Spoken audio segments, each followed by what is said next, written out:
Whatever problems you can comfortably share on camera, वो आप short में बताएंगे कि मेरी ये प्रॉब्लम है और इसका ये ऑप्शंस मेरे माइंड में आ रहे हैं, तो मुझे क्या करना चाहिए लाइक। तो आई एम श्योर वो जो आपकी प्रॉब्लम है वो सिर्फ आपकी नहीं है, और भी बहुत सारे लोग हैं जो अभी वीडियो में देखेंगे वो भी रिलेट करेंगे, हो सकता है उनको हेल्प मिले वो देख करके।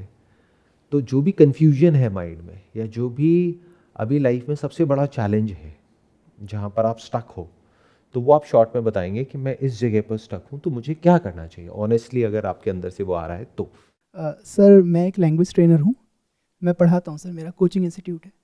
तो सर मैंने स्टार्टिंग की थी बिल्कुल ज़ीरो लेवल से, और अभी मेरी अर्निंग सही हो रही है, 1 लाख प्लस मेरी मंथली हो जाती है। ठीक है सर, मैंने अपनी फैमिली में अपने पेरेंट्स को वर्क के लिए बहुत स्ट्रगल करते हुए देखा है कि क्या ये काम कर लें या ये काम कर लें। कई बार वर्क ही नहीं होता था उनके पास, वो बैठ बैठ के प्लानिंग करते थे। बहुत सारी चीज़ें करी भी उन्होंने, बट वो हुआ नहीं। तो सर मैं अच्छी लोकेलिटी में जाना चाहता हूँ और वहाँ पढ़ाना चाहता हूँ। जैसे कि मैंने आपके सेशंस में भी देखा था कि इसी चीज़ के लिए लोग ज़्यादा भी चार्ज कर रहे हैं अच्छी लोकेलिटी में, लेकिन मैं वो रिस्क नहीं ले पा रहा, क्योंकि अभी तक जो मेरी कंडीशनिंग हुई है फैमिली में, जो मैंने सिचुएशन देखी है, मुझे ये डर लगता है कि अगर मैं वहाँ से बाहर निकलता हूँ तो जो अभी यहाँ पे मैं टाइम स्पेंड कर रहा हूँ अपने इंस्टीट्यूट में, कहीं ऐसा ना हो कि वो चीज़ ना हो पाए और यहाँ से भी मैं क्विट कर दूँ, मतलब यहाँ से भी मेरी मार्केट ख़राब हो जाए जो मेरे वहाँ पे नाम लिया है। तो अभी आपने बताया कि आप अभी ₹1,00,000 महीना कमा रहे हो, that is not the sale, that is a profit, right? इतना बचा लेते हो जी हाँ, लाख जी रुपए हाँ। और सेविंग्स कितनी है आपके पास में अभी? कितना पैसा सेव कर लिया आपने? 20 lakhs। 20 लाख के आसपास की सेविंग्स है आपके पास में। अभी इस पॉइंट को छोड़ते हैं कि आप आगे जा करके कहीं और किसी लोकेलिटी में अपना नया कुछ खोलना चाहते हो। आप ये बताओ, अभी जो आपका सेंटर है वो कितना बड़ा है इन टर्म्स ऑफ स्पेस? कितने स्क्वायर फीट का होगा? ये सर इतना ही स्पेस है, 2 फ्लोर्स है मेरे पास। 2 फ्लोर हैं, एक पे हम डेमो सेशन चलाते हैं और दूसरे पे मेरी पेड क्लासेस होती हैं। जैसे कोई डेमो लेना चाहता है तो वो वीडियो पे देख सकता है, और पेमेंट करने के बाद नीचे फेस टू फेस क्लासेस होती हैं। इतना स्पेस है मेरे पास। और आप अभी अकेले ही ये सारा मैनेज कर रहे हैं या अपनी पूरी टीम है? सर मैं अपने फादर की हेल्प लेता हूँ। अभी कोई एज सच और कोई साथ में नहीं है, नहीं सर, अभी राइट? नहीं है। अकेले ही आप मैनेज कर रहे हैं। अकेले और ही मैं ऑन एन मैनेज कर रहा एवरेज हूँ। कितने बच्चों को पढ़ाते हैं आप एक टाइम पे? सर मेरे पास 100 स्टूडेंट्स की एवरेज रहती है। मंथली फ़ीस चार्ज होती है। लोकेलिटी थोड़ी ऐसी है जहाँ पे फ़ीस लोग ज़्यादा नहीं मंथली देते। कितनी चार्ज होती है? सर फर्स्ट मंथ 1500, और उसके बाद हर मंथ 1200 पर मंथ फ़ीस होती है, और मेरी लोकेलिटी में सबसे ज़्यादा फ़ीस मेरी है। क्या हो अगर आप अभी जहां पर हो इसी को पहले अच्छे से ऑप्टिमाइज करो। और ऑप्टिमाइज करने का मतलब ये है कि अभी आप सब कुछ अकेले ही कर रहे हो, तो क्या हो अगर आप किसी को अपने साथ में रखो, क्योंकि जब तक आपको ये नहीं आता तब तक एक्सपेंशन का कोई मतलब ही नहीं है। क्योंकि आपने अगर 4 जगह सेंटर खोल लिए और अकेले ही भाग रहे हो इधर से उधर, तो उससे कुछ होने वाला नहीं है। तो you need to first learn how to delegate things. अब क्योंकि आप एक लेवल पे तो आ गए, ₹1,00,000 महीने पे आ गए, अब 1,00,000 से 5,00,000 पे जाना है, 10,00,000 पे जाना है, कैसे जाओगे? You need team, you need people. अब आपको उनको मैनेज करना आना चाहिए, which is a different skill all together. उनको रिटेन करना आना चाहिए, क्योंकि इस चीज़ की क्या गारंटी है कि आज आप किसी को जॉब पे रखोगे, कल वो आपके सामने ही अपना खुद का सेंटर ना खोल दे। सर यही कंपल्शंस मेरे माइंड में आते हैं। मेरे माइंड में ये भी आता है कहीं ऐसा ना हो, जो मेरी मार्केटिंग से डेटा आया है मेरे पास, 16,000 स्टूडेंट्स का कांटेक्ट, मतलब इंक्वायरीज़ का कांटेक्ट है, कहीं ये ना हो ये डेटा ही किसी और को दे दे, मेरे कॉम्पिटिटर को, ये सब चीज़ें। तो ऐसे बहुत कंपल्शंस मेरे माइंड में आते हैं। 16,000 इज नॉट इंपॉर्टेंट, वो तो डेटा है आपके पास डेटा में। है सर, इंपॉर्टेंट तो 5,000 100 पढ़ते लोग है हुए। ना। हाँ। जो 100 लोगों से आप ₹1,500 महीने का ले रहे हो वो इंपॉर्टेंट है ना। At any given point in time वो आपका अर्निंग का सोर्स है। जी जी। तो अगर वो 16,000 का डेटा किसी ने ले भी लिया तो उससे कुछ खास होने वाला नहीं है, क्योंकि अल्टीमेटली तो सारा खेल ये 100 का है। इस 100 को आप चाहे उस 16,000 में से निकालो, चाहे नई तरीके से उसको जनरेट करने की कोशिश करो, चाहे ऑनलाइन मार्केटिंग, ऑफलाइन मार्केटिंग, जिस भी तरीके से आप कोशिश करो। तो अभी जो स्टेज है वो ये है कि आपको सीखना होगा, जो अभी आपको बिल्कुल नहीं आता है वो आपको एक्सेप्ट करना होगा सबसे पहले तो, कि आपको ये नहीं पता कि कैसे किसी एम्प्लॉई को रिक्रूट करते हैं, कैसे उनके साथ में डील करते हैं, कैसे उनको रिटेन करते हैं, कैसे ये समझते हैं कि उसको अपनी लाइफ से क्या चाहिए। फिर एक इक्वेशन बनती है, क्योंकि ज़रूरी नहीं है हर एक को अपना सेंटर ही ओपन करना है। और अगर कोई ऐसा इंसान आ रहा है आपके पास में जो आपको डे वन पे ही समझ आ रहा है कि ये तो आई इसी ले रहा है कि 2-4 महीने में सीख के अपना सेंटर ही ओपन करना है, तो उसको मत रखो। तो इतना सेंस हमारे अंदर होना चाहिए, इतनी अंडरस्टैंडिंग हमारे अंदर होनी चाहिए कि किसको रिक्रूट करना है, किसको नहीं करना है। दैट इज प्रॉब्लम नंबर 1, जहां से वो प्रॉब्लम सॉल्व हो जाती है। दूसरा है कि डेटा कहीं वो चुरा करके आपके कॉम्पिटिटर को ना दे दे। इसका सोल्यूशन ये है कि अपने ब्रांड को आप इतना स्ट्रांग करो, यानी कि जो अपनी ओवरऑल इमेज है उसको इतना स्ट्रांग कर दो कि अगर वो डेटा किसी और के पास चला भी जाए तब भी टॉप ऑफ द माइंड आपका नाम आए, जो आप खुद ही कह रहे हो कि मैं सबसे ज्यादा चार्ज करता हूं उस एरिया में। तो अगर डेटा चला भी गया तो क्या हो जाएगा, नंबर 1। नंबर 2, उस डेटा को प्रोटेक्ट करो। जरूरी नहीं है ना सारा डेटा उसको देना है, 16,000 में से जितना जरूरी है उतना ही डेटा देना है ना। और धीरे धीरे ट्रस्ट बिल्ड होता है। और ऐसा एक्चुअल में नहीं होता है लाइफ में जैसा हम सोचते हैं कि हर इंसान करप्ट होता है या हर इंसान चोरी होता है। ये हमारी मेंटालिटी है, बट एक्चुअल में ऐसा नहीं होता है। आप अपने ऊपर रख करके देखो, इतने सारे लोग यहाँ पर बैठे हैं, अगर आप यहाँ पर जा करके इनके यहाँ पे जॉब करोगे तो क्या डेटा चुरा करके किसी कॉम्पिटिटर को दे दोगे? ये आपका दिमाग चलेगा। या फिर आपका दिमाग ये चलेगा कि मैं यहाँ पे जॉब कर रहा हूँ, मेरे को सैलरी ठीक मिल रही है नहीं मिल रही है, साल की साल इंक्रीमेंट ठीक मिल रहा है नहीं मिल रहा है, एक्सप्लॉयटेशन तो नहीं है इन द सेंस कि ऐसा तो नहीं है कि 8 घंटे बोल करके जॉब पे रखा और 12 घंटे काम करा रहे हैं, तमीज से बात कर रहे हैं नहीं कर रहे हैं, रिस्पेक्ट मिल रही है नहीं मिल रही है। ये सब चीजें देखोगे या ये दिमाग लगाओगे कि कैसे मैं डेटा को उठा करके कॉम्पिटिटर को दूं? ये जो दोनों ही आपकी थ्योरीज हैं ये बेसलेस है। इसको कैसे आप देखोगे और काउंटर करोगे और कैसे अपने साथ में किसी को रखोगे, तैयार करोगे, जिससे कि अगर आप कोई नया सेंटर ओपन करने के बारे में सोचते हो तो वहां पर जब आप खुद जाओगे तो यहाँ पर पीछे से कोई होना चाहिए संभालने के लिए। ये भी इशू है जहाँ मैं पढ़ा रहा हूँ, मैंने दूसरे टीचर भी हायर करके देखे तो, बट ये है कि वो कहते हैं कि हमें आपसे ही पढ़ना है, तो जो ब्रांडिंग है मतलब वो मेरे नाम की हो रखी है, तो इस वजह से मुझे ज़्यादा इशू रहता है कि मैं अगर होता हूँ तो इंक्वायरी कन्वर्ट भी हो जाती है मेरे सामने। ये कोई बहुत बड़ा इशू नहीं है, इसका बड़ा सिंपल सा सोल्यूशन होता है कि आपको 2 तरह के रेट्स रखने हैं कि अगर आप मेरे से पढ़ना चाहते हैं तो उसका ये अमाउंट है, असिस्टेंट अगर वाला आप जो मेरे से नहीं पढ़ना चाहते हैं तो ये अमाउंट है। ये बहुत लोग करते हैं, इसमें कोई बहुत बड़ी बात नहीं है। और अपने आप चार्जेस और बढ़ा सकते हैं। उससे क्या है कि अभी जो आप लाख रुपए कमा रहे हैं वो लाख का अपने आप ही 1.5 लाख हो जाएगा, क्योंकि बहुत सारे लोग तब भी कहेंगे हमको आपसे ही पढ़ना है। यानी अगर आपने 1,500 का 2,000 भी कर दिया तो हो सकता है बहुत सारे लोग कहेंगे नहीं अब तो हमको आपसे पढ़ना है। और दूसरी तरफ आपने 1,000 रुपये कर दिया तो एक तरफ 1,000 रुपये एक तरफ 2,000 है, तो 50-50% स्प्लिट हो जाएगा। जो ओवरऑल वर्कलोड है 50% आप पे आ जाएगा, 50% उधर आ जाएगा। अब उधर देख करके रखो उस इंसान को जिसका ये एम्बिशन नहीं है कि मेरे को अपना सेंटर खोलना है। That depends upon the person family background also. और अगर वो खोल भी ले तो अपने ऊपर इतना कॉन्फिडेंस रखो कि उससे मुझे कोई फर्क नहीं पड़ने वाला है, क्योंकि मेरा अपना एक ब्रांड है, मेरी अपनी एक गुडविल है, मेरा अपना एक स्टाइल ऑफ वर्किंग है। वो अगर कर भी लेगा तो वो आपके जैसा बन सकता है, बट आप तो नहीं बन सकता ना। ये कॉन्फिडेंस अपने अंदर होना चाहिए अगर बिजनेस कर रहे हो तो आई होप ये दोनों ही जो आपकी प्रॉब्लम्स है छोटी छोटी है, इसके लिए कुछ बुक्स पढ़ सकते हो, समझ सकते हो कि कैसे अपनी एक टीम बनाई जाती है और फिर कैसे एक्सपैंड किया जाता है। क्योंकि एक प्रॉब्लम आपकी सॉल्व हो चुकी है, इसको बोलते हैं 0 to 1। 0 to 1 आप आ गए हो, अब 1 to 10 कैसे जाना है, 1 to 100 कैसे जाना है, दैट इज अ प्रॉब्लम। तो मुश्किल फेज तो आपने पार कर लिया, अब जो अगला फेज है वो आसान है, वहां पे आप अटके हुए हो। But that is nothing but a mental block, जिसकी वजह से आप आगे नहीं बढ़ पा रहे। वो एक बार टूट जाएगा जिसको आपको खुद ही तोड़ना पड़ेगा, तो आप आगे बढ़ जाओगे, फिर कोई बड़ी बात नहीं है। जैसे जैसे हम लोग आगे बढ़ते हैं वैसे वैसे कभी कभी लाइफ में चैलेंजेस भी आती है बेस्ड ऑन आवर डिसीजन। कुछ डिसीजन ऐसे होते हैं जिसकी वजह से फिर आफ्टर सम टाइम हमें रियलाइज़ होता है कि ये डिसीजन अगर मैंने नहीं लिया होता तो ज़्यादा बेटर होता, या ले लिया तो अब उसकी वजह से ये चैलेंजेस आ रही है। तो कभी ना लाइफ में मतलब ये रिग्रेट होता है कि ये डिसीजन मैंने क्यों ले लिया उस टाइम पे, अगर नहीं लिया होता तो मेरी सिचुएशन कुछ और होती, राइट। सो मतलब ये हमेशा फील होता है कि जो डिसीजन हम एक बार ले लेते हैं उसके बाद में क्या हमें ये सोचना चाहिए कि ये मतलब इसको मतलब इसकी वजह से मुझे रिग्रेट क्यों हो रहा है, और अगर ये नहीं सोच रहे हैं तो फिर उसके ऑप्शन में अल्टरनेटली हम क्या कर सकते हैं कि जिसकी वजह से ये सोच ही नहीं आया कि मतलब ये डिसीजन ले लिया तो बस अब मुझे रिग्रेट नहीं करना है, ले लिया तो ले लिया, दैट्स इट। देखो रिग्रेट क्यों होता है, हम कोई डिसीजन लेते हैं, ऐसा नहीं है हर डिसीजन पे रिग्रेट होता है। कुछ डिसीजंस के बाद में अच्छा भी लगता है कि ये मैंने सही डिसीजन लिया।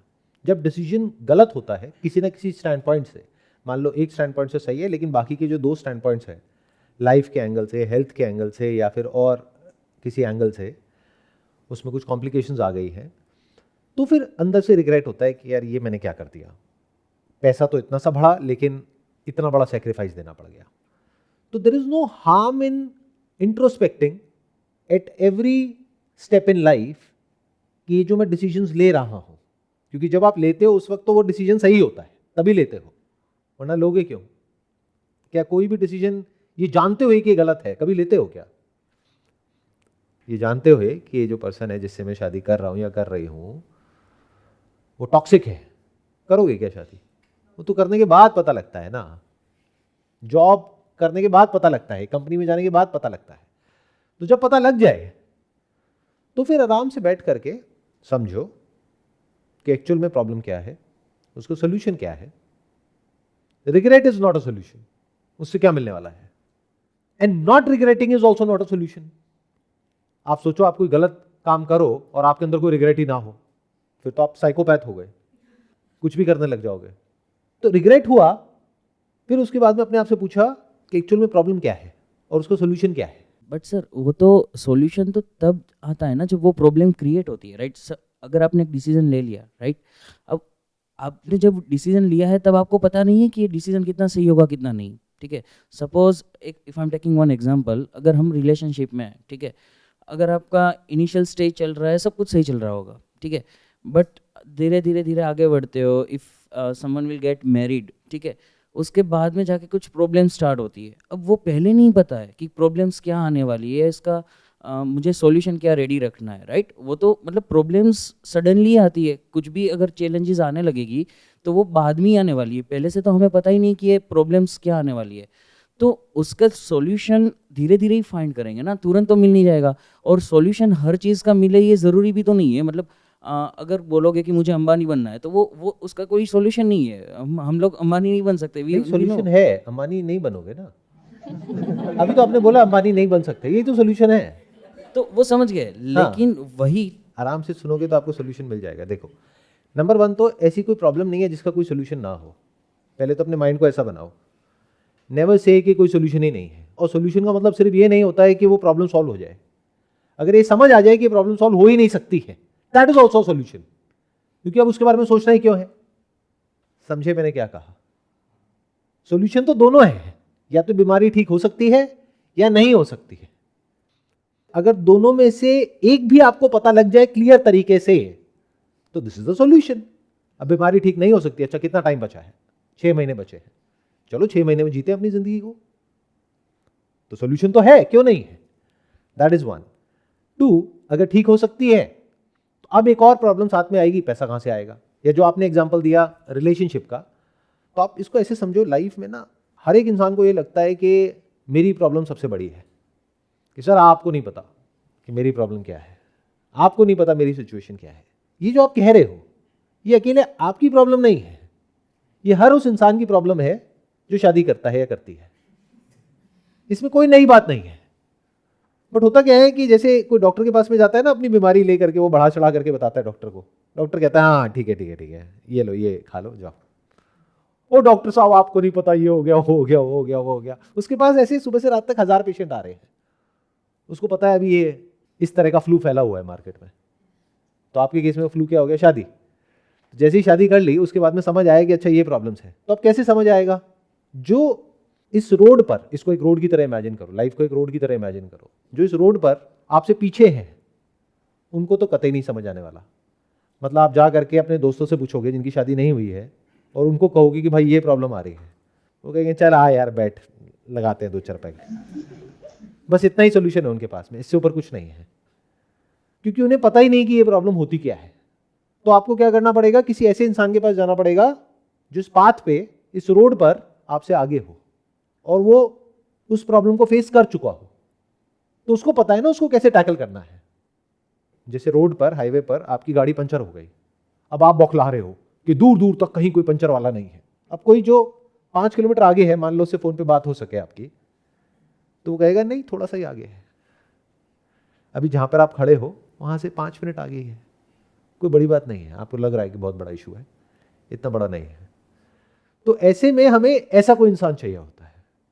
यहां पर एक्सपीरियंस काम आ जाता है, बट एक्सपीरियंस लोग हम सुनते ही नहीं है। तो ये प्रॉब्लम है, एक्सपीरियंस की कमी नहीं है, बट अगर एक्सपीरियंस लोगों को हम बेवकूफ समझने लग जाए और अपने दोस्तों को जिनको कोई एक्सपीरियंस नहीं है उनको समझदार समझने लग जाए, उल्टे सीधे लोगों से राय लेने लग जाए, या खुद आपके पास में सोल्यूशन नहीं है और आप सोल्यूशन निकालने निकल जाओ, ये प्रॉब्लम है। But once you accept it as a fact कि हाँ ठीक है, इतना कोई बड़ा इशू नहीं है। For example, there are counsellors who specifically do counselling for married couples. उनके पास जाओ और साइंटिफिकली ये समझने की कोशिश करो कि ये जो प्रॉब्लम आ रही है हमको, क्या ये सिर्फ हमें आ रही है या सबको आती है। तो वो कहेंगे ये तो बहुत कॉमन है, नंबर 1। नंबर 2, इसका सोल्यूशन क्या है, ये है इसका सोल्यूशन। या फिर क्या इसका सोल्यूशन है भी या नहीं है। तो हो सकता है वो सामने से बोले नहीं इसका कोई सोल्यूशन नहीं है, तो अच्छा है, जल्दी पता लग गया आपको, अलग हो जाओ। सोल्यूशन तो है, solution is always there.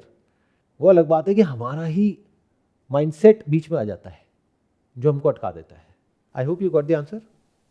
Yes sir, but जैसे आपने लास्ट में बोला, मतलब एक एग्जांपल के बेसिस पे ही बोल रहा हूँ कि जैसे डाइवोर्स हो गया, ठीक है, तो एक सॉल्यूशन तो हो गया, राइट, मतलब एक प्रॉब्लम का एक सॉल्यूशन हो गया, बट वो सॉल्यूशन के बेसिस पे दूसरी 10 प्रॉब्लम्स क्रिएट हो जाएगी।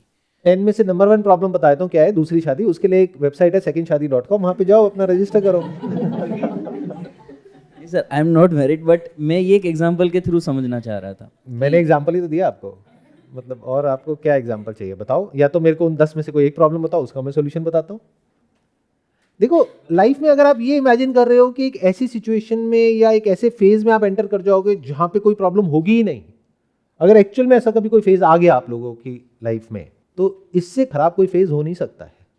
ये अभी आपको बात समझ नहीं आएगी क्योंकि कभी इस फेज में गए नहीं हो। When there is absolutely no problem in your life, that means there is nothing to be done. पूरी तरह से खाली हो गए हो, पूरी तरह से फ्री हो गए हो, तो करोगे क्या? सुबह से रात तक करोगे क्या? तो लाइफ में प्रॉब्लम्स तो रहेंगी which are actually good for you, क्योंकि जितनी प्रॉब्लम्स आप सॉल्व करते चले जाओगे उतना ही आगे बढ़ते चले जाओगे। हाँ, अगर प्रॉब्लम्स की वजह से स्टक हो रहे हो या अपनी किसी एक ऐसी इमेजिनरी दुनिया में बैठ गए हो जहां पे आपको लग रहा है कि लाइफ का मतलब ये है कि कोई प्रॉब्लम ही ना हो, या अपनी लाइफ को ऐसे डिजाइन कर लो कि कोई प्रॉब्लम ही ना हो, तो फंस गए हो।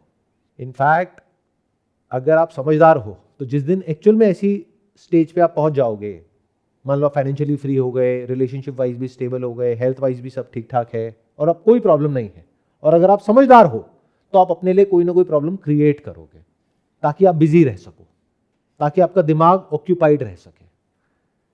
नहीं तो फालतू के चक्रों में पड़ोगे और अपनी लाइफ को खराब कर बैठोगे। Make sense? सर, लाइफ में जैसे कुछ प्रॉब्लम्स ऐसी होती हैं, जैसे suppose we are in college, तो कॉलेज से ग्रेजुएट होने के बाद सबका बेसिकली प्लान यही होता है कि आगे थोड़ा करियर में फोकस करना है और थोड़ा मतलब अच्छा पैसा कमाना है। तो एज इनिशियल फेज़ में जैसे जब मैंने स्टार्ट किया था तो मेरा भी कुछ ऐसा ही था, लेकिन जब जैसे 2021 का एंड जैसे आया at the month of May, so मेरे फादर की डेथ हो गई। तो जो सारा रिस्पॉन्सिबिलिटीज़ था और जो भी मतलब कुछ था, तो वो सब अचानक से मतलब मेरे पे आ गया। और मतलब फर्स्ट ईयर भी स्टार्ट हुआ था और eight that point of time मुझे कुछ समझ नहीं आ रहा था कि क्या करें और मतलब कैसे करें। And at the same point of time मेरी सिस्टर भी थी, मतलब अभी भी है, शी इज़ इन कॉलेज, और वो मतलब एजुकेशन बेसिकली अपना परस्यू कर रही है, तो दैट टू वो भी मेरे पे रिस्पॉन्सिबिलिटी आ गई। तो at that point of time चलो मेरा फोकस ये था कि there is nothing to lose and all I have to do is to put in all my efforts, और मुझे मतलब करियर में अच्छा फोकस करना है, अच्छा कमाना है। लेकिन अभी जैसे धीरे धीरे with the advent of time it is like कि जब भी मैं थोड़ा और आगे बढ़ती हूँ और आगे बढ़ती हूँ और प्रोग्रेस कर रही हूँ, तो ऐसा लगता है कि मतलब कुछ अचीव किया भी है या नहीं किया है, क्योंकि जितना भी करो, क्योंकि रिस्पॉन्सिबिलिटीज़ एकदम से आ गई, तो ऐसा लगता है कि कुछ जितना भी करो वो कम पड़ रहा है। तो with the passage of time I'm losing the zeal to do anything in my career. That is what is happening. Although at this point of time like I'm earning 2,50,000 per month, but still it doesn't feel like I'm doing sufficient. तो ऐसे में अपना मतलब direction कैसे ढूंढें? जब आपने बोला ना 2.5 लाख रुपए महीना, तो पीछे एक इंसान है वो बेहोश हो गया है और हमें चेक करना पड़ेगा कि वो जिंदा है मर गया है। तो 2.5 लाख रुपए महीना कम नहीं होता, दैट इज़ 1। 2, अगर ये लगता है कि कितना ही कर लो वो कम पड़ जाता है, जो कि आई एम 100% श्योर यहाँ पर बाकी भी सब लोग फेस कर ही रहे होंगे। जैसे किसी ज्योतिष के पास में जाओगे ना, अपना हाथ दिखाओगे तो ये बात सब पे फिट होएगी। कुछ बातें ऐसी होती है जो सब पे फिट हो जाती है ना, और आप कहोगे वाह क्या ज्योतिष है, कितनी बढ़िया बातें बता रहा है। कि आप जितना करते हो ना उतना नहीं मिलता है, पैसा आता तो बहुत है लेकिन हाथ में टिकता नहीं है।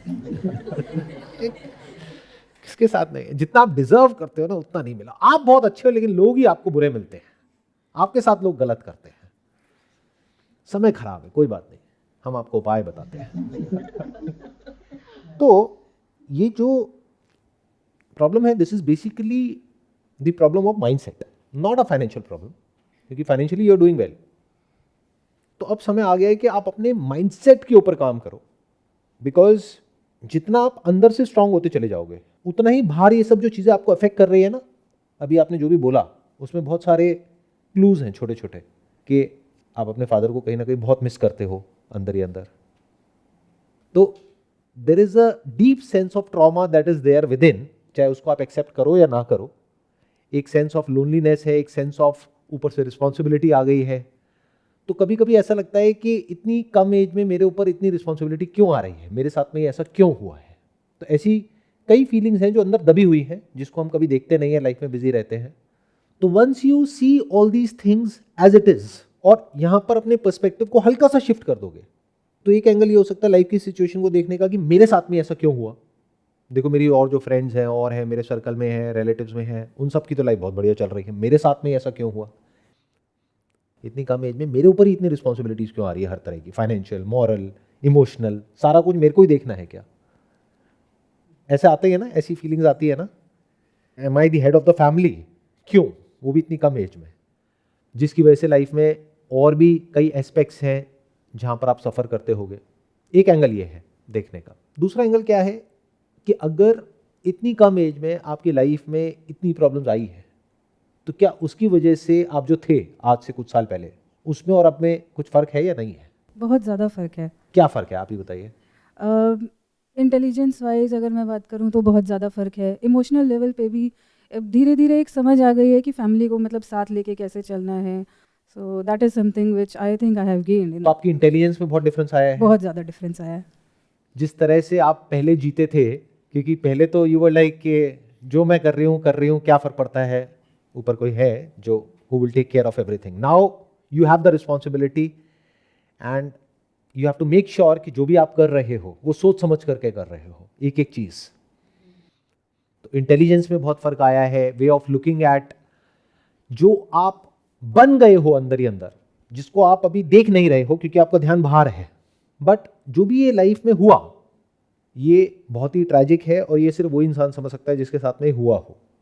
तो मैं तो नहीं समझ सकता, यहाँ पे और लोग भी नहीं समझ सकते। तो वी कांट इवन इमेजिन के what is it that you have gone through, ये फेज कैसा रहा होगा आपके लिए। लेकिन इसकी एक साइड ये है कि कुछ बहुत बुरा हुआ, विच is a fact.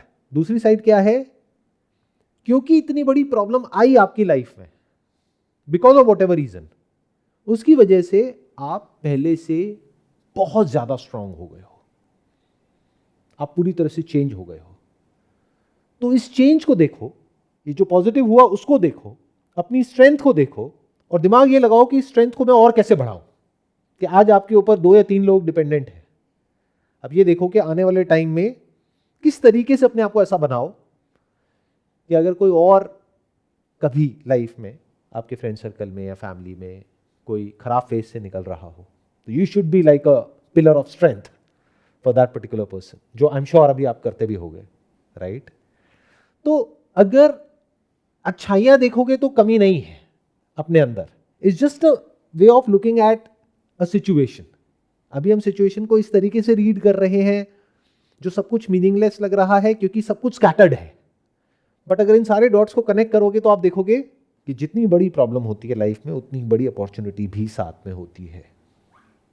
And you have made the most of that opportunity by making yourself stronger, by taking responsibility. आप चाहते तो रिस्पॉन्सिबिलिटी छोड़ भी सकते थे, आपकी जगह पर और कोई होता तो वो चाहता या चाहती तो वो रिस्पॉन्सिबिलिटी छोड़ देते, वो कहते भाई तुम लोग अपना अपना देखो, मैं अपना देखूंगी। बट आपने ऐसा नहीं किया ना, तो दैट्स अ बिग थिंग। तो अगर इस तरीके से आप देखने लग जाओ तो खुद को एकदम से मीनिंग मिल जाएगा ना, एकदम से पर्पस मिल जाएगा लाइफ में, मजा आने लग जाएगा, एक ग्रैटिट्यूड वाली फीलिंग आएगी। तो 2 चीजें करनी है, एक जो भी अंदर ट्रॉमाज हिडन है, जो अंदर है, उनको फेस करो, और दूसरा जो आप अब बन गए हो उसको देखो और उसको अप्रिशिएट करो। यानी जो ट्रॉमास है उसको पूरी तरह से एक्सेप्ट करो, क्योंकि नहीं करोगे तो गड़बड़ हो जाएगी। देन आप हमेशा कोशिश करते रहोगे उससे कहीं ना कहीं भागने की, और जितना भागने की कोशिश करोगे वो जो अंदर पड़ा हुआ है वो और ज़्यादा तंग करेगा। तो एक है अंदर जिस भी तरह के ट्रॉमास हैं उसको फेस किया जाए और उसको जो है जैसा है एज इट इज़ देखा जाए और उसको पूरी तरह से एक्सेप्ट कर लिया जाए। दूसरी तरफ से जो आपकी ऐसी साइड है जो आपने कभी सपने में भी नहीं सोची थी आज से 5-10 साल पहले कि आप ऐसे बन जाओगे और आप बन गए हो। मतलब basically you are an example in your family, right? मैं सही कह रहा हूँ गलत कह रहा हूँ? सही बोल रहे हैं। सही बोल रहा हूँ ना। देखो मतलब क्यों जाते हो ज्योतिष के पास? मुझे दोनों 500 रुपए बिना फेस देखे वैसे ही बता दूंगा सब कुछ बेस्ड अपॉन जो भी आपने कहा। तो आप एक एग्जाम्पल बन चुके हो अपनी पूरी की पूरी फैमिली में, यानी कि किसी को भी कुछ करना होता है तो आप वो भैया दीदी हो। जैसे हर एक की फैमिली में कोई ना कोई एक भैया दीदी होते हैं ना कि उनसे पूछो जा करके, देखो उनके जैसा बनो। तो ये वो है अपनी फैमिली में। तो अगर इस तरह से जो आपने अचीव किया उसको देखो तो you will have that sense of gratitude in your heart, you will have a sense of appreciation for what you have become. So मेरी लाइफ में इसको जनरल प्रॉब्लम नहीं है कि जो मैं मैनेज या हैंडल ना कर पाऊँ। Everything is going well and any problem I can handle that, but there is just one thing that I am not able to handle is this.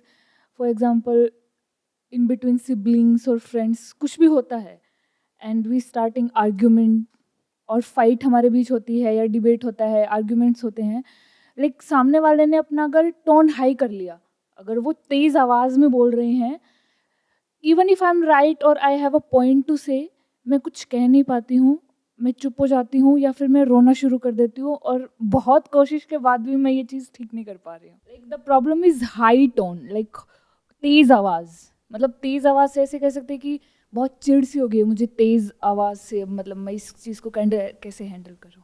Life में हर एक की कोई ना कोई वीकनेस होती है। जैसे आपकी ये वीकनेस है कि अगर कोई तेज़ आवाज़ में आपके सामने बोलता है या बोलती है तो आप उसको बियर नहीं कर पाते हो और आप उसको फेस नहीं कर पाते हो। आप या तो वहाँ से चले जाते हो या फिर आप रोने लग जाते हो। तो ये जो वीकनेस है अगर ये किसी को पता लग गई, और अब तो पूरी दुनिया को पता लग गई, तो वो इसको मिसयूज़ कर सकते हैं। ये एक तरह से आपका एक ट्रिगर हो गया। इसको आज आप देखो इस सेशन को एक वर्कशॉप की तरह कि यहाँ पर मैं आपको कुछ टेक्निक बताऊँगा, उसको आपको इम्प्लीमेंट करना है अपनी लाइफ में एक सेफ एनवायरनमेंट में, जिससे कि आप ये जो अपनी वीकनेस है इसको स्ट्रेंथ में कन्वर्ट कर सको। यानी कुछ ऐसी रिलेशनशिप्स हैं जहाँ पर कि अगर कोई आपसे तेज़ आवाज़ में बात कर रहा है या कर रही है तो आई एम अज्यूमिंग कि वो आपके अपने ही कोई खास होंगे, कोई अनजान तो हो नहीं सकता। यहाँ पर तो कोई ऐसा है नहीं कि जो आकर के एकदम से आपसे तेज़ आवाज़ में बात करने लग जाए। तो इसका मतलब भाई बहन है या मदर फादर है या सिबलिंग्स में या फ्रेंड्स में कोई है, तो वहाँ पर एक सेफ एनवायरनमेंट है, आप बड़े आराम से प्रैक्टिस कर सकते हैं। यानी इस बार उल्टा करो, पहल आप करो तेज़ बोलने की, और ये बात उनको पता नहीं होनी चाहिए। यानी ये वीडियो मत दिखाना अभी उनको, बाद में दिखाना। मेरे को ये एक्सपेरिमेंट करने को मिला था, ये प्रैक्टिकल एक वर्कशॉप में मैं गई थी, वहाँ पे मुझे बताया था कि इस तरीके से आप करो। मतलब क्या कि जो इंसान आपसे सबसे ज़्यादा इस तरीके से आपको ट्रिगर करता है, आई एम अज्यूमिंग वो भाई या बहन में से कोई ना कोई होगा। मैं ठीक कह रहा हूँ ना? मैंने कहा आप देखो, मैं आप माइंड रीडर का हो, ज्योतिष का हो, कुछ भी बोलते रहो, मतलब एवं ही आप लोग पैसे खर्च रहे हो 500-1000 रुपये, मतलब मेरे को दो ना 150 रुपये। तो वो एक बिल्कुल ही सेफ एनवायरनमेंट है। यानी कहीं भी आप कुछ ऐसा करते हो जो उसको नहीं पसंद आता है तो वो आपसे तेज़ आवाज़ में बात करता है या करती है। तो आप भी तो कर सकते हो। सर उससे प्रॉब्लम आती है, मैं तेज़ आवाज़ में बोलती हूँ तो भी वो मुझे ही इफेक्ट कर रहा है कि मैं एट द एंड बोलते बोलते 4 सेंटेंस बोलते बोलते 5वें सेंटेंस में रोने लग जाऊंगी, या फिर जब वो आर्ग्यूमेंट खत्म हो जाएगा मेरे को घबराहट होगी। ये तब होता है जब आप एक्चुअल में गुस्सा कर रहे हो। मैं अभी एक्टिंग करने की बात कर रहा हूँ क्योंकि दोनों में बड़ा फर्क होता है। आप समझ रहे हो? मतलब हमारे साथ में प्रॉब्लम क्या है कि हम जब बैटल फील्ड में उतर जाते हैं ना, तब हम कहते हैं कि मैं जख्मी हो गया। मैं क्या कह रहा हूँ, प्रैक्टिस तो करो। प्रैक्टिस तो हमने कभी करी नहीं, फिर जैसी बैटल फील्ड में जाते हैं वहाँ पे गड़बड़ हो जाती है। अब चाहे आप तेज़ बोलोगे चाहे सामने वाला बोलेगा, आपके लिए प्रॉब्लम हो जाएगी क्योंकि वो लड़ाई एक्चुअल में हो रही है। मैं क्या कह रहा हूँ, कोई लड़ाई हो ही नहीं रही है, कुछ आपने नकली कुछ क्रिएट कर दिया है, अपना कोई सामान ले जा करके अपने भाई के या बहन के कमरे में डाल दिया है और लड़ाई शुरू। Let that person be surprised. उसकी शक्ल ऐसी हो जाएगी कि ये क्या हो रहा है मेरे साथ, मैंने तो ऐसा कुछ किया ही नहीं। तो सामने वाला पलट करके आपको कुछ बोल भी नहीं पाएगा, एंड पावर पूरी आपके हाथ में होगी, क्योंकि वो इंसान एक ही बात बोलेगा बार बार कि मुझे नहीं पता क्या बोल रहे हो तुम, क्या कर रहे हो, क्योंकि अगर उसने एक्चुअल में किया तो फिर भी वो डिफेंड करेगा अपने आप को। ये ऐसा कि आप किसी को चोर बोल रहे हो और उसकी पॉकेट में से कुछ निकला है और उसको पता ही नहीं कि वो पॉकेट में कैसे आया है, वो आपने रखा है। तो ऐसा सड़कों पे नहीं करना, यहाँ नहीं करना, मतलब घर पे कर सकते हो। सो जब इस तरीके से आप करोगे तो क्या होगा कि आपका जो कंट्रोल है अपने ऐसे इमोशंस के ऊपर, वो धीरे धीरे आने लग जाएगा, जो लाइफ में ज़रूरी है। देखो, ऐसे बहुत लोग हैं मार्केट में जो कुछ भी बकवास कर रहे हैं कि आप ऐसे हो, आप ऐसे हो, आप हमेशा पीसफुल रहो, आप ये रहो, आप वो रहो, सब बकवास। लाइफ ऐसी नहीं है। Life is like a battle field. यहाँ पे आपको सब कुछ आना चाहिए, साम दाम दंड भेद सब आना चाहिए। कब किस चीज़ की ज़रूरत पड़ जाए आपको नहीं पता, तो जितनी जल्दी हो सके सीख लो। और अभी तो वैसे भी शादी नहीं हुई है, आई एम अज्यूमिंग, तो शादी के बाद तो वैसे ही इस स्किल की बहुत ज़रूरत पड़ने वाली है। चीख चिल्लाहट तो मतलब ठीक है, पार्ट ऑफ। मैं ठीक कह रहा हूँ, गलत कह रहा हूँ? ठीक कह रहा हूँ ना? हाँ, ये आना चाहिए। नहीं आएगा तो सामने वाला हावी हो जाएगा आपके ऊपर। मतलब अगर कोई तेज़ आवाज़ में बोले तो उससे तेज़ आपकी आवाज़ होनी चाहिए फॉर अ टाइम बीइंग, बिना रोए, तो तभी बराबर की लड़ाई होगी ना। मैं वही कह रहा हूँ, लाइफ में ना हमारा जो माइंड है वो ऐसा बन गया है, ये मॉरल साइंस की किताबें पढ़ के, उल्टे सीधे लोगों की बातें सुन करके कि ऐसा होना चाहिए, वैसा होना चाहिए, और हम लेबल लगा देते हैं कि सामने वाला ये कर रहा है तो वो बुरा है, और मैं ये कर रही हूँ तो मैं अच्छी हूँ, और मैं ये नहीं कर रही हूँ तो मैं अच्छी हूँ। ऐसा कुछ नहीं है। It depends upon the situation. किस सिचुएशन में आप किस चीज़ को कैसे यूज कर रहे हो, वो आना चाहिए। इसको ऐसे समझो, ये इमोशंस का पूरा गैमट है। जैसे एक पियानो होता है, उसके अंदर बहुत सारी स्ट्रिंग्स होती हैं। आपकी जो रेंज है वो पूरी होनी चाहिए। आपको पॉजिटिव से पॉजिटिव इमोशन में भी जाना आना चाहिए, और नेगेटिव से नेगेटिव में भी, और वापस भी आना चाहिए। इसको कहते हैं एक सही तरीके से लाइफ में बैलेंस को बनाना। बैलेंस का मतलब ये नहीं है कि बीच में बैठे रहो और एक ही की को प्रेस करते रहो, टिंग टिंग टिंग टिंग टिंग, और पागल हो जाओ। ये नहीं है लाइफ का मतलब। लाइफ का मतलब है जब जरूरत पड़े इधर चले जाओ, उधर चले जाओ, फिर बीच में आ जाओ। आपकी रेंज पूरी होनी चाहिए कि सामने वाले को समझ ही ना आए कि भाई मैं क्या करूं, इस इंसान से कैसे डील करूं, अगर कभी ऐसी जरूरत पड़ जाए लाइफ में, तो जो पड़ती ही है। तो आपको पता होना चाहिए कि किसके साथ में कैसे डील करना है। ठीक है, तो करोगे आज आप घर जा करके? Yes sir. ये सिर्फ यहाँ पे कहने के लिए कह रहे हो या सही में करोगे? नहीं, क्या I will plan do it. बनाया कुछ, क्या कैसे? ऐसे थोड़ी बताऊंगी कैमरा पे। हाँ, ये भी सही है। चलो, wish you all the best. Thank you sir. Most welcome. मुझे मेरे लाइफ का गोल क्लियर है कि मुझे क्या करना है आगे जाके, बट क्या है कि उसको लेकर जो मोटिवेशन होती है ना, वो ख़त्म हो जाती है 2-3 दिन के बाद। तो अंदर जो एक हंगर होता है ना चीज़ों करने के लिए, वो मुझे लगता है कि मेरे अंदर नहीं है। उसको कैसे डेवलप करूँ, मेरे को समझ नहीं आता। क्यों डेवलप करना है, क्या जरूरत है? लाइफ चल तो रही है, मतलब इसका लाइफ चल मतलब रही है, बट मुझे लग रहा है मैं गोल तक पहुँच नहीं पा रही हूँ। नहीं, ऐसे तो पहुंच भी नहीं पाओगे।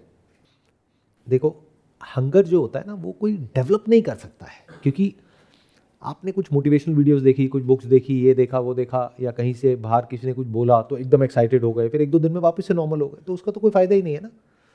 जब तक कि वो जो करने का डिजायर है वो आपको अंदर से पुल नहीं कर रहा है, तब तक उसको करने का कोई सेंस ही नहीं है। या फिर ये कह लो आप करना चाहते हो, that is not important.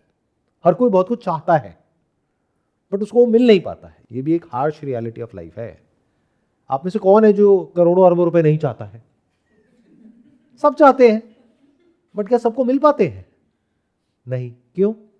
There are lot of factors जिसकी वजह से वो होता है या नहीं होता है। तो आपके चाहने से कुछ नहीं होता है, पहले तो ये समझ जाओ।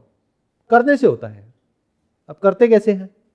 जब कोई ऐसा काम होता है जिसके बारे में आप बार बार सोचते हो और चाह करके भी अपने दिमाग को वहां से हटा नहीं पाते हो, और सिर्फ उस काम को करने के बाद में जो मिलने वाला है 2-4 साल बाद, उसमें आपका इंटरेस्ट नहीं होता है, बल्कि वो चाहे मिले या ना मिले, उस काम को करने में आपका इंटरेस्ट होता है, तब आप सही ट्रैक पे हो।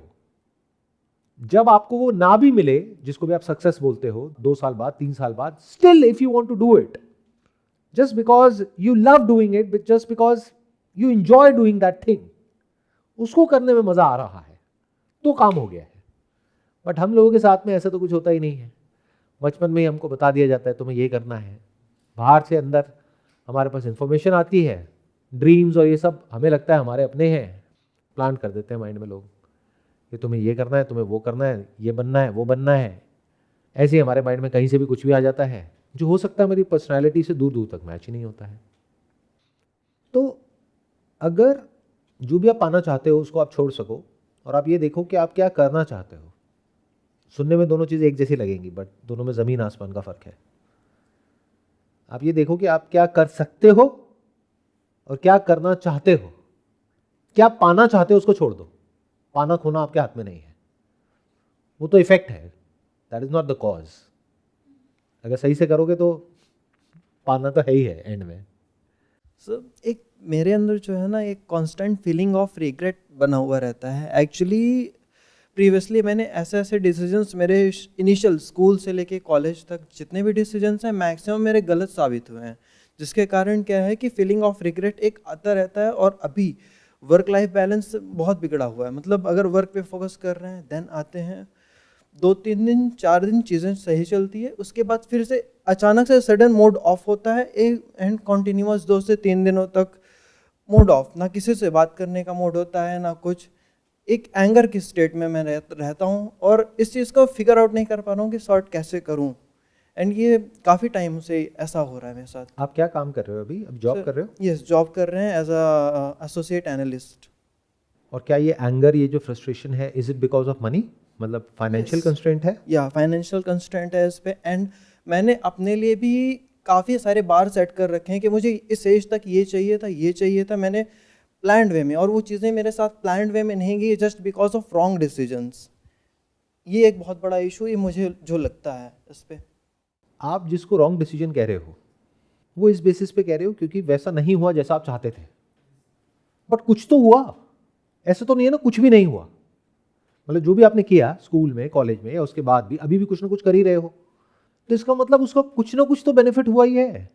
वो अलग बात है कि हो सकता है कि अभी आप जो जॉब कर रहे हो उसका कोई कनेक्शन नहीं है उससे जो आपने सीखा है एजुकेशन में, मतलब एजुकेशन किसी और फील्ड में है और जॉब कहीं किसी और फील्ड में कर रहे हो, राइट? कुछ ऐसा ही हो रहा है। हाँ। बट ऐसा नहीं है कि इन दोनों चीजों को मिला करके कुछ नहीं किया जा सकता है। ऐसा नहीं है कि वो सब बेकार हो गया है, ऐसा नहीं है कि उसके ऊपर और कुछ नहीं किया जा सकता है। आप इसको इस तरीके से देखो कि जैसे एक आपने कोई बिल्डिंग बनाने की कोशिश करी, आपके दिमाग में पहले से एक नक्शा था, उसके हिसाब से कोई बिल्डिंग बना रहे थे, अब वो नहीं बन पाई, अब आप कह रहे हो कि ये गलत हो गया डिसीजन। बट ऐसा तो सबके साथ होता है। कौन इंसान होता है जो जैसा सोचता है वैसे ही उसके साथ हो जाता है? अरे इंसान सोचता कुछ और है, होता कुछ और है। ऐसी तो होता है लाइफ में। एग्जैक्ट जो हम सोचते हैं वैसा तो बहुत कम लोगों के साथ होता है। आज आप जिस भी लेवल पर हो आप लोग, क्या जैसा आपने 10 साल पहले सोचा था आज एग्जैक्ट वही कर रहे हो? नो। या उससे कुछ बहुत अलग कर रहे हो? तो अब गड़बड़ क्या हुई है, क्योंकि आपके माइंड में पहले से एक नक्शा बना हुआ था, तो ये बीच में आ गया है, इसकी वजह से रिग्रेट आ रहा है। ये थॉट आपको तंग कर रहा है, ये आगे नहीं बढ़ने दे रहा। तो पहले तो ये ठप्पा लगाना बंद कर दो कि वो गलत डिसीजन है। डिसीजन कोई भी सही गलत नहीं होता है।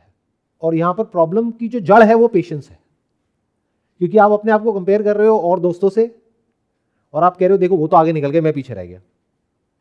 ये है प्रॉब्लम की जड़, क्योंकि आप लाइफ को देख रहे हो एक T20 मैच की तरह। Look at it like a test match. क्या फर्क पड़ता है शॉर्ट टर्म में कौन आगे है कौन पीछे है? फर्क ये पड़ता है अगले 5 साल बाद आप कहां होगे, 10 साल बाद कहां होगे, 20 साल बाद कहां होगे। Is it not true? The moment आपकी विजन बड़ी हो जाती है, दूर हो जाती है, तो आप बड़ा गेम खेल सकते हो। एकदम से आप बाकी पूरी दुनिया से अलग हो जाते हो। ये शॉर्ट टर्म में जो रेस चलती रहती है, इसमें कौन आगे है कौन पीछे, उससे क्या फर्क पड़ता है? और आगे को पीछे होने में देर क्या लगती है? अभी तो वैसे ही AI आ गया है। जो भी अभी आपके सर्कल में होगा बहुत हीरो बन रहा होगा, अभी देखना कुछ टाइम बाद उसका क्या हाल होगा।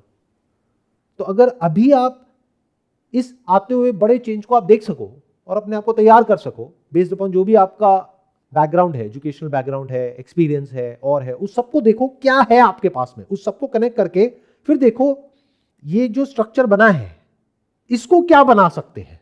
उसको एक क्ले की तरह देखो। ऐसे देखो कोई स्ट्रक्चर है ही नहीं, क्ले है, अब उससे जो चाहे वो बना दो। अगर ऐसी सोच होगी तो लाइफ में कभी भी नहीं रुकोगे, फिर चाहे सक्सेस आ जाए चाहे फेलियर आ जाए। नहीं तो छोटा मोटा कुछ अचीव कर लिया, या तो वहाँ फंस जाओगे, या ज़रा सा कुछ फेलियर आ गया तो वहाँ फंस जाओगे, दोनों तरफ फंस जाओगे।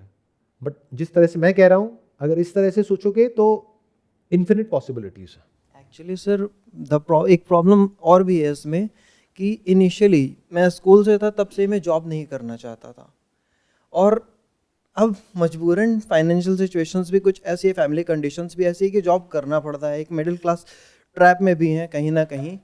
एंड इनिशियल से मतलब बिजनेस लाइन में ऐसा कुछ स्टार्टअप्स में ही जाना चाहा हूँ, बट अभी वहाँ पे दूर दूर तक मुझे पॉसिबिलिटी नहीं दिख रही है मेरे साइड से।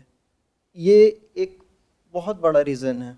प्रॉब्लम ये नहीं है जो आप कह रहे हो, प्रॉब्लम कुछ और है। प्रॉब्लम ये है कि अभी आपको क्लियर ही नहीं है कि मेरे को लाइफ में आने वाले 5-10 साल बाद क्या करना है। 5 साल छोड़ो, आपको 1 साल भी क्लियर नहीं है, आपकी विजन शॉर्ट टर्म है, जिस वजह से ये सारी प्रॉब्लम्स हो रही है। विजन अगर लॉन्ग टर्म हो जाए तो कोई प्रॉब्लम नहीं है। मतलब आप ये अगर थोड़ा प्लान को लंबा बना दो कि आने वाले 5 साल बाद मैं अपने आप को यहां देखता हूं, अच्छा उसके लिए मुझे अब किस तरह की जॉब करनी होगी, तो जॉब करना भी बुरा नहीं है। अरे जॉब से क्या होगा, आप सीखोगे ना एक काम को, तो आप जॉब को स्विच भी कर सकते हो। जहां पर आप हो वहां पर भी आप कुछ ना कुछ तो देख ही रहे हो, कुछ ना कुछ तो सीख ही रहे हो, तो उससे रिलेटेड भी कोई काम कर सकते हो। तो वेस्ट क्या होता है? वेस्ट तो कुछ भी नहीं होता, और जो वेस्ट होता है आजकल तो लोग उसको भी यूज करके पता नहीं क्या क्या बना रहे हैं। ऐसे बहुत सारे बिजनेसेस हैं, घर के कचरे से जो आपके लिए कचरा होता है उससे भी पैसा कमा रहे हैं कमाने वाले। तो वेस्ट क्या होता है? वेस्ट तो कुछ भी नहीं है। तो again I am saying it is a problem of mindset, it is a problem of the way you are looking at life. Life is not a problem, it's a way of looking at life which is a problem. Life तो बहुत बढ़िया है, क्योंकि अगर अभी आप देखो जो है आपके पास में वो भी कम नहीं है, यानी एक जॉब तो है ही। बहुत सारे लोग हैं उनके पास तो जॉब भी नहीं है, उनकी प्रॉब्लम बड़ी है, आपकी बड़ी है। जिनके खर्चे बहुत है लेकिन जॉब ही नहीं है, अब क्या करोगे? बट हम कभी वो देख ही नहीं पाते कि हमारे पास में क्या है, क्योंकि हमारा ध्यान सिर्फ वहां रहता है कि मेरे पास में क्या नहीं है, बेस्ड अपॉन मुझे ये चाहिए था, मेरे को ये नहीं मिला, बस सिर्फ वहीं पर है ध्यान। हो सकता है उससे कुछ बहुत ज्यादा हमको मिल गया है, बट उस तरफ तो हमारा ध्यान है ही नहीं। यही लाइफ में गड़बड़ हो जाती है, और जो होता है उसी के बेस पे फ्यूचर को क्रिएट किया जाता है। इसको अच्छे से समझ जाओ, नहीं तो फ्यूचर आपके हाथ में नहीं है, वो तो फिर अपने आप ही कुछ ना कुछ होता रहेगा। ये बात समझ आई आप लोगों को मैंने क्या बोला? Do you want to be in control of your future, यानी आने वाले 5 साल बाद 10 साल बाद आपकी लाइफ में क्या होने वाला है, do you want to be in control of that, या फिर अपने आप ही कुछ हो जाए तो हो जाए, नहीं हो तो कोई बात नहीं, ऐसे होना चाहते हो? या you want to be a creator, you want to create your future? I want to create my future. You want to create your future. अब वो कैसे होता है? सबसे पहले इसको देखो, ये नहीं कि मैं क्या चाहता हूं, नॉट इंपॉर्टेंट। ये देखो आपके पास में क्या है, रिसोर्सेस। आपके पास में क्या एजुकेशनल बैकग्राउंड है, क्या फैमिली बैकग्राउंड है, कितना पैसा है, कितनी सेविंग्स है, क्या जॉब करी है, किस फील्ड में करी है, वहां से कितना पैसा आया है, कितने खर्चे हैं। इन सब चीजों को देखो और फिर समझो कि अब मेरे को क्या समझ आया है। अब उससे रिलेटेड ये देखो कि दुनिया में क्या प्रॉब्लम्स है, उससे रिलेटेड बिजनेस के बारे में सोचो। अभी हम बिल्कुल अपोजिट भाग रहे हैं। अभी हम क्या कर रहे हैं, इधर उधर से कहीं किसी को बिजनेस करते हुए देखा, एकदम से मन किया अरे यार मेरे को तो बिजनेस करना था। अच्छा कैसे करोगे भाई साहब? गूगल पे जाकर के सर्च करेंगे, चैट जीपीटी से पूछेंगे बिजनेस आइडियाज। ऐसे थोड़ी ना होता है बिजनेस। अपनी लाइफ को ऑब्जर्व करो, जो है उसको समझो, फिर देखो कि मैं क्या कर सकता हूं। अभी नहीं, 2 साल 3 साल 5 साल बाद, ऐसे सोचो। तो जब इस तरह से सोचोगे तो यू विल हैव पेशेंस, और आराम आराम से आप उसको अचीव कर जाओगे जो भी आप करना चाहते हो सकता है उससे कुछ बहुत बड़ा भी अचीव कर जाओ। I hope that gives you some clarity. Sure sir.